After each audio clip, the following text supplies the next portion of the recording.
최근 안전자산인 금값도 변동폭이 큰 상황인데요. 어쨌든 온스당 3,200달러대까지는 지금 올라와 있습니다. 머니인사이트 오늘은 원자재 시장 동향과 전망 살펴보겠습니다. 오재영 KB증권 수석연구원 나와주셨습니다. 어서 오십시오. 안녕하세요. 반갑습니다. 말씀드린 것처럼 금값이 또 이제 사상 최고치를 경신을 했지만 지난주 금값이 변동폭이 워낙 컸습니다. 지난주 유난히 시세 변화가 이렇게 컸던 이유 어떻게 보십니까? 사실 글로벌 시장이 워낙에 변동폭이 좀 컸었고요. 네. 이제 금은 보통 안전 자산이라고는 하지만 결국에는 투자 자산이기 때문에 네. 이제 일시적으로 시장이 굉장히 혼란할 때 그 2008년 때도 그랬고 2020년 때도 그랬는데 일시적으로 그 현금 확보 이런 이슈로 인해서 좀 변동성을 보이기는 합니다. 근데 이번에 좀 특징적인 게 굉장히 빠르게 이전 고점을 회복하고 추가로 더 상승을 했었거든요. 그래서 아직도 금에 대한 수요는 굉장히 견조하고 좀 시세가 강하다 이렇게 좀 평가할 수 있겠습니다.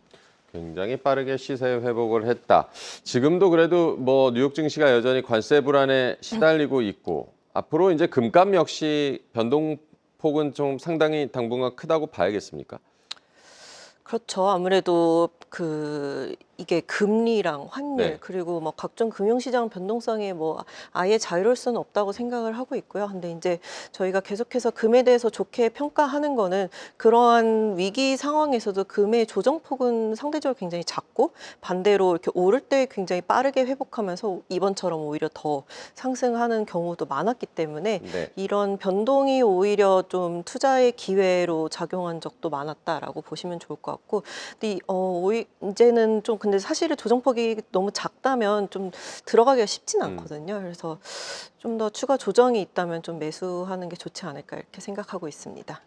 추가 조정이 있으면 매수도 권해주셨고요. 이번 금값 상승에는 관세 불안에 따른 선수요라는 분석도 있었는데요. 일단 상호관세 윤곽이 드러나기는 했고 그런 만큼 이제 금 선수요도 좀 줄어들 것이다. 이런 분석들도 있고 이 부분은 어떻게 보십니까? 금값이 상승한 데는 워낙에 좀 다양한 요인들이 많이 네. 미쳤고요. 사실 이게 2, 3년간 계속된 랠리잖아요. 그래서 특히 트럼프 정권 취임하고 나서부터 금이 추가적으로 굉장히 빠르게 상승했는데 그중에 중요한 요인들은 이제 관세 불안 이런 것들이 좀 가장 컸었던 걸로 보이고 최근에 달러가 하락하는 거 네. 그리고 뒤에서 좀 말씀드릴 기회가 있겠지만 이제 금리 인하 기대가 높아질수록 유동성 확대 기대감은 금에는 굉장히 또 상승 요인이거든요. 이런 것들이 최근에 부각이 되면서 굉장히 좀 상승으로 작용했다라고 보이고 있고, 사실 선수요 같은 경우는 금뿐만 아니라 구리 이런 다양한 그런 원자재들이 좀 걸려 있는 이슈긴 한데 여기 또 이제 그 미국으로의 수입 수요는 좀 늘어나지만 이게 글로벌 시세에 강하게 미칠 수요는 아니다라고 생각을 해서 아무래도 여기 있는 수요를 이쪽으로 가져가는 그런 것들이기 때문에 이게 선수요보다는 이제 각종 그런 이슈들 이런 것들로 좀 상승하지 않았나 이렇게 생각하고 있습니다. 네. 금값이 오를 때 흔히 안전자산 선호 심리로 수요가 늘었다. 이런 얘기를 하는데요. 같은 안전자산으로 분류되는 달러 같은 경우는 최근에 약세를 보이고 있고요. 안전자산도 이렇게 차별화가 나타난다고 봐야겠습니까? 그렇죠. 이게 달러는 둘 다 안전자산이긴 하지만 네. 달러는 또 좀 복잡한 게 다른 나라 대비 이 미국 달러의 그 가치 그래서 여러 가지 수요들이 있을 수도 있고 네. 이제 지난번에서도 말씀드렸는데 유동성이 확대되는 시기 같은 경우에는 보통 금에 대해서는 투자 자산이기 때문에 네. 긍정적인데 반대로 달러 같은 경우는 이제 저희가 보통 생각하는 게 경기가 안 좋아졌거나 과거 경기 침체 이럴 때 보면 달러가 좀 오르다가 이제 유동성이 확대될 거다. 대표적으로 페드에서 이제 금리 인하를 하겠다라고 발표를 하면 그때부터 달러가 쭉 빠지거든요. 즉 이제 유동성 확대 시기에 달러는 좀 약세를 보이기 때문에 공통적으로 안전자산이라는 장점은 있지만 이런 금리 인하 기대가 높아지는 시기에는 달러보다는 금의 퍼포먼스가 좋을 수 있다. 이렇게 좀 생각을 하고 있습니다. 네, 유동성이 확장되는 시기에는 금의 퍼포먼스가 좋을 수 있다라고 전망을 해주셨고요. 달러 인덱스가 보니까 이제 100포인트 부분까지 지금 하락한 상황인데 달러를 기반으로 하는 이 원자재 시장에는 어떤 영향이 있다고 봐야겠습니까? 최근에 좀 달러 하락세가 좀 가파르긴 네. 합니다. 근데 이게 완전히 그 역계 관계는 아니지만 통상적으로 이제 달러를 기반으로 표시되는 원자재 가격은 달러가 하락하면 좀 하방이 받쳐지거든요. 그러니까 네. 반대로 얘기하면 상승할 수 있는 여력들 이렇게 좀 작용을 하고 있고요. 최근에 그래서 달러가 좀 빠지는 경우는 근데 이제 뭐 대부분의 자산들이 비슷한 상황이긴 해요. 달러가 좀 힘을 빠지면 다른 자산들의 하단을 좀 지지하는 역할 이런 것들이 작용을 해서 최근에 그 관세 전쟁 이후로 원유나 이제 비철 금속 이런 원자재들은 굉장히 변동폭이 크고 굉장히 하락폭이 컸었거든요. 근데 이제 최근에 좀 달러가 좀 하락하면서 하단을 조금은 지지하고 있다 이렇게 봐주시면 좋겠습니다. 네, 달러 흐름도 잘 챙겨 보셔야겠고요. 뭐 앞서 잠깐 말씀은 해주셨지만 금값이 이게 더 어느 정도 더 올라갈 것인지 좀 투자자분들도 좀 궁금해하시기도 하고 지금 뭐 이제 조정 받는다면 매수 전략이 여전히 유효하다고 보시는 거죠? 네, 저희는 하반기에 그 금리 인하 이제 네. 본격화되면 추가적으로 상승할 거다라고 생각을 하고 있고요. 음, 다만 이제 워낙에 최근에 많이 올랐기 네. 때문에 그 조금 조정은 거치고 하반기에 올라가는 그림을 생각을 하고 있지만 워낙에 뭐 다양한 변수들이 있기 때문에 그때그때 좀 뉴스들을 체크할 필요는 있겠습니다. 네, 뉴스를 잘 체크를 해봐야 된다. 관세에 따른 선수요 효과로 구리 가격 역시 뭐 최고가를 경신을 했었는데요. 최근에 이제 구리 가격 흐름은 어떻습니까?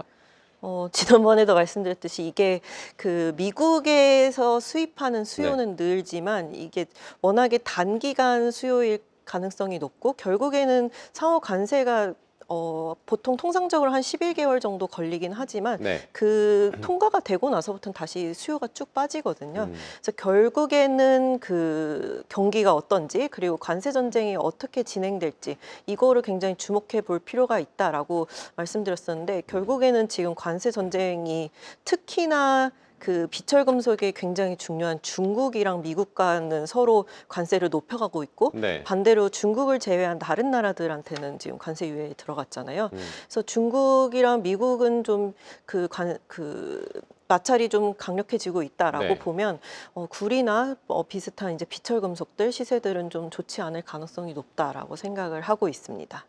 네, 구리의 경우 중국 수요가 굉장히 많은 것으로 알고 있는데 미중 무역 전쟁은 지금 심화가 되고 있고 이에 따라 뭐 미국 경기뿐만 아니라 중국 경기 회복도 쉽지 않을 것이라는 전망도 있는데 구리 가격 전망은 실제로 어느 정도로 하고 계십니까?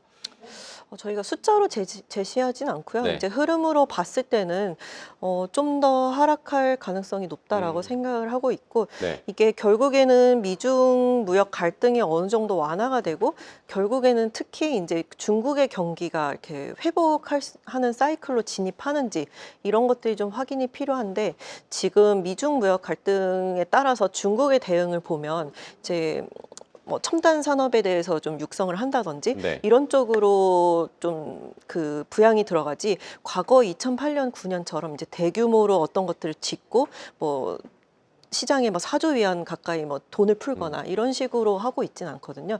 그러면 실물 경기에 굉장히 영향을 미치는 그 영향을 받는 구리 같은 경우는 좀 상대적으로 약세를 보일 가능성이 높다라고 생각을 하고 있고 저희는 그래서 시점을 특정하기 쉽진 않으나 올해 뭐 하반기 말 또는 내년 이쯤 이제 중국의 경기 부양들이 들어가서 좀 효과를 보고 관세 전쟁도 좀 완만하게 좀 이제 뭐 대화를 하겠다 이런 네. 식으로 나가기 시작하면 그때 정도 이제 비철 금속을 보면 좋지 않을까 이렇게 생각을 하고 있습니다. 어쨌든 미중 무역 전쟁으로 지금 앞으로 뭐 전망을 하기에는 상당히 어려운 시점이라고도 봐야겠고요. 강대강 모두를 이어가는 트럼프 관세로 시장 불안도 크고 지금 침체 우려도 사그라지지 않고 있습니다. 안전자산이면서 또 산업재 수요가 많은 은 같은 경우는 좀 부담되는 요인들이 또 많아 보이는데 은값은 어떻게 보십니까? 은도에서 굉장히 조심해야 된다라는 의견을 좀 여러 번 드렸었는데 네.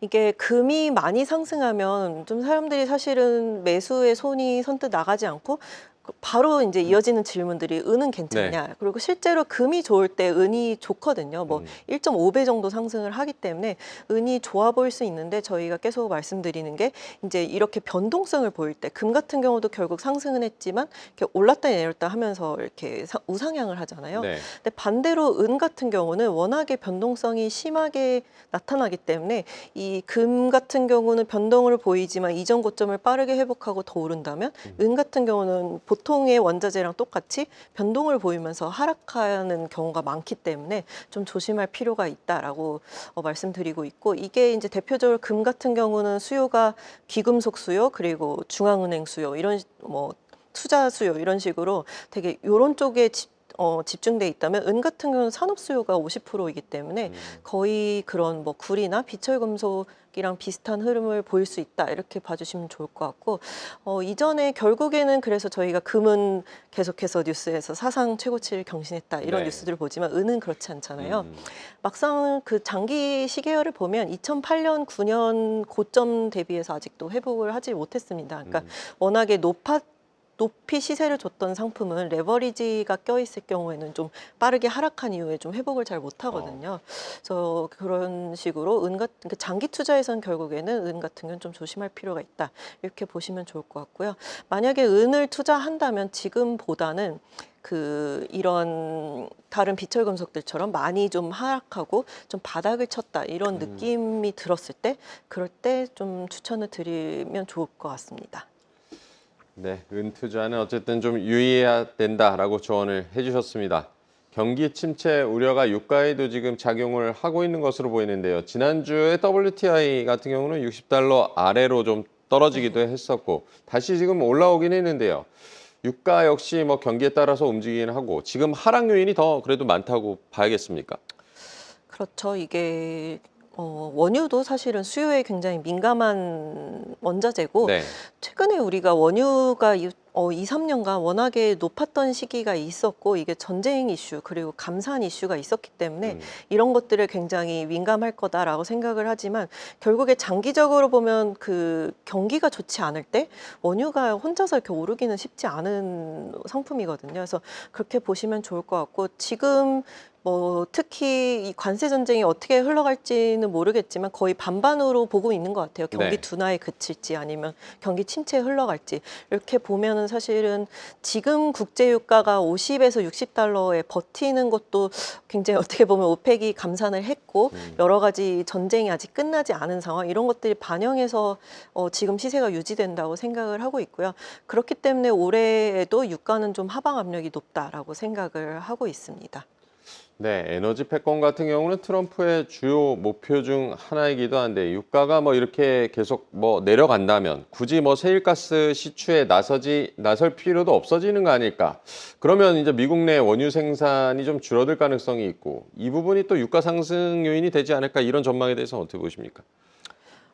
셰일 기업들이 보통 이전에도 보면 한 2, 30불 때까지는 그래도 계속 생산을 하고 있고요. 네. 이제 트럼프가 원하는 게 그런 거잖아요. 그러니까 많이 생산하고 혹시라도 이제 시장에 남는다면 우리가 보조를 해주겠다, 규제를 완화해주겠다. 아니면 심지어 이제 바이든 정권에서 뭐 거의 2억 배럴 가까이 뺐었던 그런 원유 재고를 이렇게 정부에서 사들인다 이런 식으로 받쳐주려는 의도를 계속해서 보여주고 있고, 지금 좀 주시해 볼 필요 있는 게 오펙 플러스의 움직임인 것 같아요. 그러니까 네. 오펙 플러스가 올해부터 증산을 예고를 했었거든요. 그리고 이제부터는 증산 사이클이라고 생각은 했는데 이번 4월에 좀 의외인 결정은 예고대로 증산은 한다라고 발표했는데, 이전에 제시했던 그 증산 스케줄이 이렇게 올라가는 거라면 이번에 여기서부터 빠르게 증산을 하고 그다음부터 올라가는 그런 스케줄로 바꿨거든요. 네. 그래서 오펙 플러스가 지금 가격 방어 의지가 좀 약화된 건지 아니면 내부에서